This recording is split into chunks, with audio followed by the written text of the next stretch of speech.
Се спрема теренот за продажба на земјиштето на касарната Илинден. Алфа дознава дека за оваа атрактивна парцела која е речиси во центарот на Скопје, веќе се воделе преговори со заинтересирани бизнисмени домашни, но и од соседството. Официјално од владата не коментираат ништо. Генералниот секретар вели дека не бил информиран, иако во јавноста се шпекулира дека сделката одела токму преку него. Во јавноста се зборува дека вие вршите преговори за продажба на државното земјиште кај касарната Илинден. Дали е тоа точно и ако е тоа точно, со кого се преговара?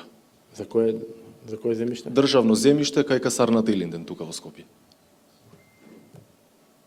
Немам таква информација.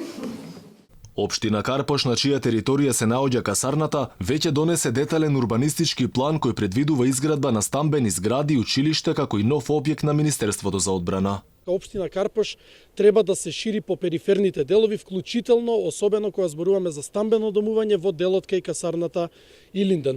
Овој детален урбанистички план ги има поминато сите фази, сите јавни анкети, сите јавни расправи и секако сите одлуки кои што се потребни за истиот. Парцелата ќе стане уште поатрактивна со изградбата на новиот мост кој во моментов се изработува проект, а кој треба да го продолжи булеварот Климент Охридски од владата кон Пластичарската улица.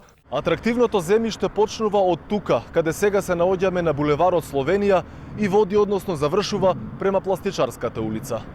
До сега повеќе пати имаше најави за продажба или пренамена на атрактивното земјиште кај касарната Илинден. Овде треба да се градат и згради како дел од проектот Арама мој вистински дом, а претходната власт имаше идеја целосното земјиште да биде прогласено за слободна финансиска зона, и тоа која требаше да привлече меѓународни корпорации, но сепак за ова не беа направени потребните уставни измени.